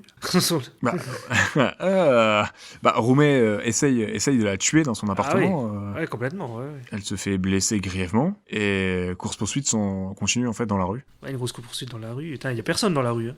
Elle crie au secours et tout. Mais il n'y a personne, tu sais. Je pense que... Enfin, voilà, c'est peut-être encore une impression personnelle, mais c'est pour montrer le fait que même s'il y a, je sais pas, autant de monde qui te suivent et tout, d'un autre côté... quand t'es en danger ou dans ta vie privée, quand t'as besoin des gens, t'as beau être une star, t'es seul. Ouais. Ah, c'est peut-être t'es ça. Peut-être seul. C'est peut-être aussi pour montrer la solitude de Mima aussi, tu vois, parce que Mima, on rappelle un petit peu, mais il y a que sa mère qu'elle a au téléphone et elle côtoie. Que Rumi en fait. Elle côtoie Rumi, quoi. En privé, quoi. Sinon, elle a pas d'amis. Côtoyer personne même d'autre. Les anciens membres des Cham, en fait, elle les côtoie même pas. Non. Elle fait ses courses, elle a ses poinçons rouges et c'est tout ce qu'elle a, quoi. Ouais, les membres des Cham, c'est même pas ses copines ou quoi.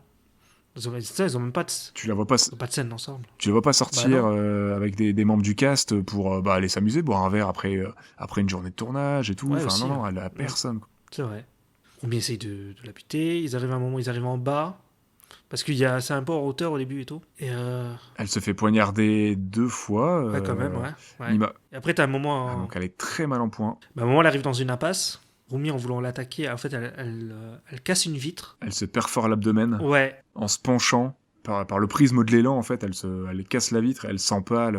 Alors non, c'est pas vraiment ça. C'est parce qu'en fait, là, d'abord, elle casse la vitre. Après, elle essaye de tuer Mima. Et en fait, Mima lui enlève sa perruque. Ah oui, c'est ça. C'est à ce moment-là. Je pensais que c'était juste après qu'elle perd sa perruque. Non, c'est à ce moment-là. Non, elle perd sa perruque et qui va vers...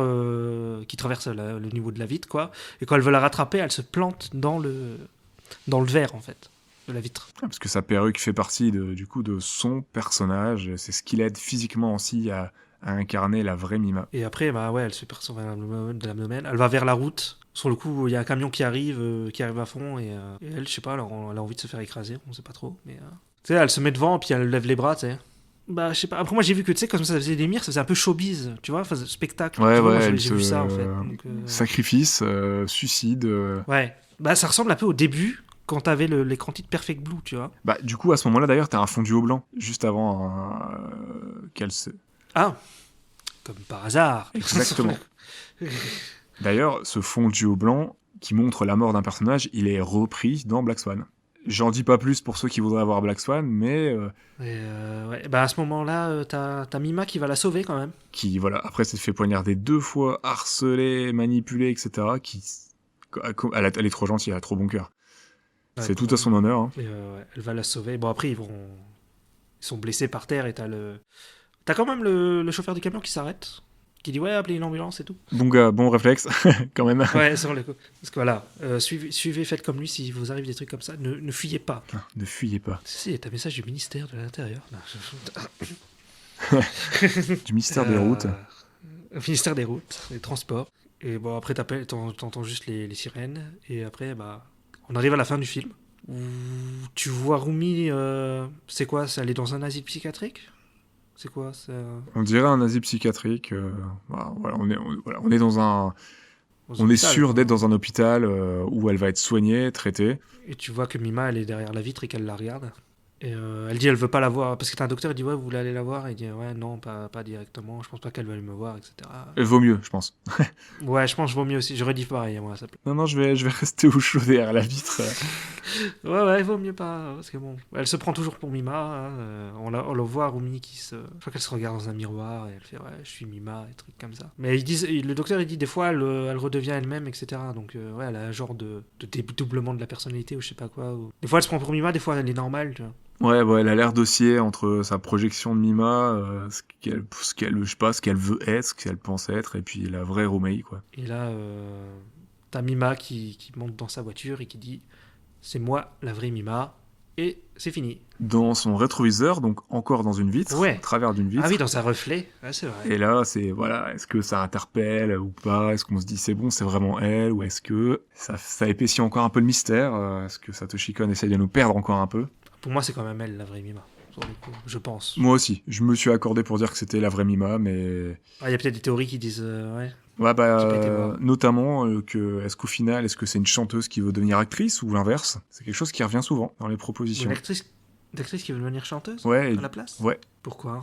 Est-ce que tout le côté, est-ce que l'actrice qui vit ça au travers qui vit certains événements traumatiques au travers de la série, elle les projetterait pas en vrai, tu vois? Est-ce qu'elle voudrait pas tuer la vraie Mima pour devenir du coup chanteuse à sa place, tu vois? Ce genre de choses. D'accord, ok. Donc une inversion quasi complète du prisme en fait, et ça serait voilà l'actrice qui projetterait ce qu'elle fait fictivement en vrai pour parvenir à ses fins et percer dans la chanson. Ouais, je sais pas.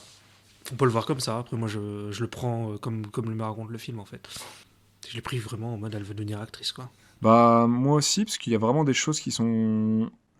Enfin, la plupart des choses que tu peux mettre en doute, c'est les choses qui sont du point de vue de Mima, en fait, finalement, je trouve. Ouais. Après, voilà, je trouve qu'il y a d'autres. Voilà, ce genre de théorie, ce genre tout simplement de lecture hein, du film, pour moi, c'est Ouais. tout aussi legit. Ah ouais, complètement, ouais. Parce que du coup, j'ai vu que. Bah, ça m'a fait marrer. J'ai pas eu le temps de voir ce film, mais. Perfect Blue a beaucoup été apparemment comparé à l'époque avec un film dont on avait parlé, de Brian De Palma. Ah oui. Ouais, ouais. Qui est, mince, j'ai oublié le nom. Ça y est. Le truc de Kane ou je sais pas quoi. Ouais, ouais. L'héritage de Kane, je crois. Je crois que c'est quelque chose du style, ouais. Et bah, du coup, j'ai pas eu le temps de le voir, mais apparemment, il y a des thèmes similaires qui sont abordés dedans, la dualité dans l'identité, un petit peu la perte des repères réels. Et je sais que c'est un film qui avait pas marché. Les gens ont fait beaucoup la comparaison, j'ai vu beaucoup revenir. J'ai pas pu m'empêcher voilà, de faire des liens, de voir des petits points communs avec un autre film de De Palma que je t'ai déjà conseillé, Phantom of the Paradise. Oui, c'est vrai, tu m'avais dit, ouais. Faut que je regarde. Et du coup, voilà, le fait d'aliéner un artiste, le contrôler, avoir le pouvoir sur sa réussite, sur son échec, l'image d'un artiste. Bon, j'en dis pas trop alors pour que tu puisses le découvrir, mais Ouais. la société qui phagocyte les gens, voilà, qui s'approprie leur image, qui s'approprie aussi un peu leur idole, hein, finalement. C'est un peu ce que fait Mimaniac avec Mima. Hein. Il veut qu'elle soit comme ça et qu'elle le reste. T'as un peu ça dans les thèmes traités de Phantom of the Paradise, parce que le show business, c'est vraiment au cœur de ce film, quoi. Ok, bah voilà, je regarde. Moi, j'avais fait des parallèles avec Memento, mais de Christopher Nolan, mais c'est plus dans le délire. Dans Memento, au bout d'un moment, t'es un peu perdu. Comme quand t'as tous les moments où Mima se réveille, etc. Parce qu'en fait, dans même. Bah, Au tu l'as moment où vu, il perd sa Memento? mémoire. Ouais, il perd sa Ouais, je l'ai vu, mémoire, ouais. il se met des post-it là pour. Non, c'est des tatouages. Je sais Et plus. ses tatouages, ouais. Ouais. Il y a les photos. Les Ouais. photos et les tatouages, les Polaroid. Et moi, je sais que dans Memento, il y a un moment où j'avais mal au crâne aussi. Je comprenais plus trop. Et bon, Perfect Blue m'a un peu fait le même effet sur sa fin de deuxième partie, je dirais. Tu vois. Bon, bah sinon, t'en as pensé quoi du film? Eh ben, pour un premier film, en tant que réal, scénariste, storyboarder et tout, il est ouf ce film. Enfin, je m'attendais pas à ça. On le répète, hein, c'est pas forcément important pour tout le monde, c'est pas forcément une donnée qui est importante pour tout le monde, mais c'est un film fauché. Oui. Un premier film pour Satoshi Kon, qui est là pour rattraper un projet qui a pris l'eau. En plus, ouais. Franchement, il a fait très très fort, quoi. Et chose que j'ai pas dit dans la prod, c'est que le film était prévu comme un OAV, une sortie DVD, enfin une sortie, vidéo, cassette à l'époque. Ouais. Et au vu de la qualité de la réalisation, des soins apportés, le film a surpris les producteurs, et c'est eux qui ont décidé par la suite de sortir le film au cinéma. Bah, tu m'étonnes, ça aurait été une honte de pas sortir ça au cinéma, sérieusement, quoi. Ça aurait été très dommage, quoi. Ouais. Tu dis pour Super après film, Ouais. super réel, franchement, enfin, sans mauvais jeu de mots, une tuerie, quoi, pardon, mais... Oui. Est-ce que. Ouais, je sais pas. Non, mais mauvais jeu oui. de mots, je pense, mais excellent thriller, excellente découverte, et je regrette pas l'avoir vu, quoi. Génial. Et toi, du coup, qu'est-ce que tu en as pensé? Parce que tu connaissais un peu déjà Satoshi, si je dis pas de bêtises. Non, mais je connaissais le T'avais nom, jamais mais vu Perfect Blue? j'ai vu aucun de ses films. Je connaissais le nom, juste parce que je sais que c'est un gros nom de l'animation. Mais ouais, bah pour moi c'est chef-d'œuvre en fait. J'ai adoré vraiment, vraiment D'accord. du début. J'étais dedans du début à la fin. Hein. Sur le coup. Puis moi j'aime beaucoup ce qui est thriller, enquête et tout. Et non, bah, c'était assez fou, j'ai trouvé. Le personnage principal, il est vraiment attachant. T'as envie qu'elle s'en sorte, quoi. Bon, on le disait tout à l'heure. Ah, de ouf. Mima, tu t'attaches vraiment à elle et t'as envie que son calvaire s'arrête et qu'elle mette une claque à tous les problèmes qui se mettent sur sa route, quoi. Ouais, ça dénonce beaucoup de choses, comme le Star System, etc. Surtout le Star System, en fait, hein, sur le coup. Mais ouais, aussi peut-être un petit peu le fanatisme un peu trop prononcé aussi. sur le... Ouais, peut-être que c'est vrai que aborder le sujet des gens qui manquent de recul sur certaines choses. Ah, les fans de Star Wars, ah non, je rigole. On va dire à certains fans hardcore de certaines fanbases, ouais, peut-être, mais voilà. Après, ça touche d'autres sujets encore plus sensibles qu'on va pas aborder, le fanatisme. Mais Ouais. voilà, le manque de recul, tout ça, le contrôle de l'image, c'est des sujets vachement intéressants, assez complexes et à aborder aussi. Mais Non, mais je recommande. Puis tu disais ça pour après, c'est son premier film, mais souvent les premiers films ils ont beaucoup de cœur, je trouve, chez les réals, hein, parce que c'est leur premier. Donc, bah écoute, je suis d'accord. après, j'ai pas vu les autres, hein, mais On verra, ouais, on verra quand on aura vu les autres, je suis d'accord. Je vais pas me hyper pour voir la suite. Je vais les voir tranquillou, je vais les faire poser le truc, tout ça. Et j'espère pouvoir les savourer tout autant que celui-là. Bah, je t'avoue que j'ai pas pris de notes, rien du tout pendant le film, hein. J'ai, comme je disais à un ami il y a 2 jours, j'ai vraiment voilà, posé les stylos, les crayons, et j'ai voulu voilà, découvrir le film. Et voilà, j'ai mis une journée à le digérer et à commencer à prendre des notes, quoi. ouais. Bah, moi je préfère aussi pas prendre de notes pendant le film parce que j'ai envie de le vivre, quoi, d'être dedans. Mm. Bon, bah, on a fini sur le coup pour ce film. Juste avant de passer du coup aux news, j'espère qu'on n'aura pas dit de bêtises à propos de certains sujets bah, voilà, sensibles et qu'on maîtrise pas forcément, dont on n'a pas l'expérience, donc on espère n'avoir heurté personne. On voulait juste exprimer notre avis sur le film et j'espère qu'on n'a pas été maladroit sur l'énoncé de certaines choses, quoi. Et si tu veux, nous pouvons passer aux news. On passe aux news.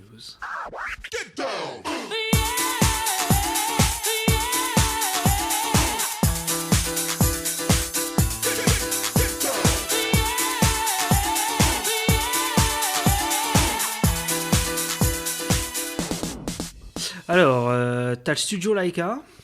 Alors, c'est pas vraiment. Ah, j'aime bien ça. Ouais, mais alors attends, parce que la news, c'est que. Donc, Studio Laika, qui est à la base un studio de films d'animation, qui a fait Coraline, Kubo, ou les Box Trolls. Mr. Link. Ouais, Pardon. ouais aussi. Ouais. Non, mais ils vont produire leur premier film en live action. Ah ouais. Et ça s'appelle Seventeen, et c'est un thriller tiré du premier roman du scénariste John Brownlow. En live action, bah, je suis grave curieux de ce que ça peut donner. Bah ouais, je sais pas ce qu'ils vont faire. Ça m'a surpris sur le coup. Je me dis pourquoi ils vont faire un live action, tu vois. Si ils ont autant d'idées qu'avec leurs films d'animation, bah visuellement, parce que bon maintenant on peut faire quasiment ce qu'on veut, mais Ouais. bah je suis grave curieux. Bah ouais. J'ai juste adoré Kubo et l'armure magique. Ah, il est alors, très, très Mr. Link bien, c'était Kubo. cool aussi. Coraline aussi était très bien. Ouais, donc clairement, bah je dis pas non pour leur prochain film, quoi. Tel qu'il soit. On va attendre d'avoir les images. Voilà, ça peut être très cool. Ah oui, il y a eu un trailer pour le nouveau Mamoru Hosoda, qui a fait Mirai, ma petite sœur, et Les Enfants Loups. Le film il s'appelle Belle. Donc tu l'as vu, tu me l'as montré. Ah oui, d'accord, c'est vrai. J'étais en train de, oui, c'est bien. Si c'est bien Oui, le trailer que je c'est t'avais le partagé. trailer. Oui, c'est lui. C'est Mamoru Hosoda. J'ai toujours pas vu Les Enfants Loups, enfin aucun de ses films d'ailleurs, mais Les Enfants Loups, je devais le voir. Moi non plus. Sur le coup. Justement, il a fait Summer Wars et je pense qu'on va le faire un de ces quatre. Summer Wars, j'aimerais bien le faire. Bah écoute, pourquoi pas. En tout cas, Belle, le thriller m'a interpellé. Et, bah, comme je te disais, ça a l'air plutôt chouette. Ouais, il y a pas les... À voir si on le fera dans le podcast, mais. Ouais, peut-être. En tout cas, je le verrai. Ouais, mais j'essaierai de le voir aussi. T'as Netflix qui prépare un film live Gundam sur le coup, donc je l'ai noté. J'ai vu ça, ouais. En plus, on a parlé de Gundam tout à l'heure, donc voilà, on fait un petit lien. Je suis pas trop convaincu personnellement, mais bon. Moi non plus, mais on verra. À voir, je sais pas. Le truc, c'est que ça dépassera jamais Pacific Rim, quoi. Bah. Première. Il y a des choses qui sont trop cool, qui sont faites dans les séries Gundam et dans les films que j'aime beaucoup. Ça aura du mal à prendre vie, je pense, dans peut-être. À voir. À voir. On va pas être trop pessimiste, mais. Parlant de pessimiste, j'ai une news un peu triste. Ah. C'est juste qu'en fait, cette semaine, Blue Sky, ils ont fermé. Ils ont complètement fermé, c'est fini. Blue Sky, qui avait fait l'âge de glace. Et Rio aussi, je crois. Rio 1 et 2. Oui. Donc voilà, ouais, c'est dommage. Non, bah, j'espère que les gentils salariés de Blue Sky retrouveront chaussures à leurs pieds en termes d'emploi. Bah, Les projets chouettes. Ce serait bien. Ah, c'est dommage. Bah, c'est dommage. C'est pas forcément un studio que je suivais, mais bon, c'est toujours dommage quand les studios d'animation ferment, quoi. Bah, est-ce que la licence Âge de glace va être reprise par quelqu'un d'autre et il y aura une suite? Je sais pas. C'est possible. Ouais. Bah, c'était pas coproduit par Fox, d'ailleurs. Si, je crois que c'est maintenant, c'est Disney, hein, sur le coup. Ah, ok. Ok. Ouais, bon. Il y a Sony Pictures qui a dévoilé le titre et le logo de Hotel Transylvania 4. Ah, il y a un 4. Ah, je savais pas. Ah, je crois que j'ai pas vu le 3, d'ailleurs. Bah, moi, pareil, j'ai vu le 1 et le 2, j'ai pas vu le 3. Et le 4, ce sera le dernier opus de la saga. Et okay. il sort en août, là, de cette année. Ah, Il s'appelle d'accord. Hotel Transylvania Transformania. Pourquoi pas. Voilà. Je le verrai peut-être. Je rattraperai peut-être le 3. Le 3, c'est avec la croisière, un truc comme ça, c'est ça? Je sais pas du tout ce qui se passe dans le 3. Il me semble qu'il y a, des Ouais. départs en vacances avec une croisière, peut-être, un peu dans ouais. ce genre-là, il me semble. Ah, je ça sais me dit un plus. truc, ouais. Il y a un délire avec un bateau. Ouais. Ouais, alors sinon, il y a eu un trailer là, c'est sorti aujourd'hui là. Trailer de Resident Evil Infinite Darkness sur Netflix. La série, c'est ça? Je sais plus si c'est une série animée. Ou c'est le film d'animation, je sais plus. C'est un film d'animation, je crois. Ou c'est une série d'animation. Je sais plus. Je crois que c'est une série d'animation et un film live qui vont sortir sur Resident Evil. Ouais, ça doit être ça. Bon, en tout cas, c'est en 3D quoi. Ça a l'air un peu. Il a l'air d'avoir un peu plus de budget que les films 3D qu'ils ont fait dernièrement. Je sais pas Tu vu. les as pas vus? T'as pas vu? Il y en a. Il y a une scène qui est très drôle de un de ces films où ils font une chorégraphie avec des pistolets, ils tournent en rond et tout. Enfin, c'est n'importe quoi. C'est très drôle. Moi, ça m'a beaucoup fait rire. Ok. Ouais, why not? J'aime bien les trucs un peu pimpés, what the fuck, des fois, genre la Devil May Cry 3, si tu me suis. Oui. Je sais pas si c'est dans ce délire-là, mais vu que c'est Capcom aussi, mais à voir. Ouais. Écoute, on verra. On verra, mais pourquoi pas. Ok. Et, bon, bah voilà. J'avais dit au début que je parlerais de Jojo à la fin. Ah, vas-y, fais-toi plaisir, hein, parce que Jojo est très cher dans le cœur de notre ami Ista. Ouais. Jojo, c'est la vie. Non, mais c'est juste qu'en fait, ils ont annoncé l'adaptation de la partie 6 de Jojo. Donc la partie 6 qui sera la saison 5. Ok, donc toujours en série. Ouais. D'accord, Ouais, ouais, j'ai du mal à comprendre, hein, les... En fait, le problème, c'est que la saison 1, t'as 2 parties dedans. C'est ça qui fout la merde. Ah, ok. Parce que Du coup, ça décale un peu Parce tout. qu'elles sont plus courtes. En fait, la partie A, elle a 9 épisodes. Et la saison 2, ça va du 10 à 24, quoi, un truc comme ça. La partie 2. Et après, la saison 3, elle fait 50 épisodes, tu vois. C'est les mêmes persos. Waouh, ok. Et saison 4, t'as 40. Et après, je crois aussi, t'as à peu près 40 pour la 5. Ouais, donc là, ça va être la partie 6. Voilà. Donc Stone Ocean, avec le personnage de Jolene, c'est une partie où le personnage principal est féminin. D'accord. Parce que tous les autres, c'est... Donc ça change, donc ça, d'habitude c'est c'est des mecs. masculin, Ouais, c'est c'est ça? tout le temps des mecs. Ok. Ouais. Et là, c'est la première fois que le personnage est féminin, quoi, dans les Jojo. Bah cool, pourquoi pas, tant mieux. Ouais. Ah bah j'attends ça à fond, sur le coup. Et puis voilà, j'ai fini avec mes news. Bah top, peut-être qu'un jour je continuerai Jojo. Moi je t'avais dit que j'avais juste vu la première partie de la saison 1. Ouais. Peut-être qu'un jour, c'est bon, j'ai enregistré ce que j'avais vu. J'ai compris. Donc peut-être qu'un jour je continuerai, pourquoi pas. Il faut continuer. Bon bah écoute, c'était très cool de voir ce film et de partager ce moment de podcast, Ouais. cet échange avec toi. C'était chouette, ouais. J'ai passé un très bon moment et on va pouvoir bientôt entamer le nouveau film. Ouais. Donc on rappelle qu'on était sur le thème de Plus vite que la musique et que on va aller on part sur 3 films, hein, comme pour le premier thème. Donc il en reste encore 2 et vous verrez ce que c'est les prochains. Sur ce, on s'arrête là. Ça, c'est la fin du podcast. Nous vous souhaitons une bonne écoute. N'hésitez pas à nous dire ce que vous en avez pensé. Et on vous dit à très bientôt. A plus. Ciao, ciao! 白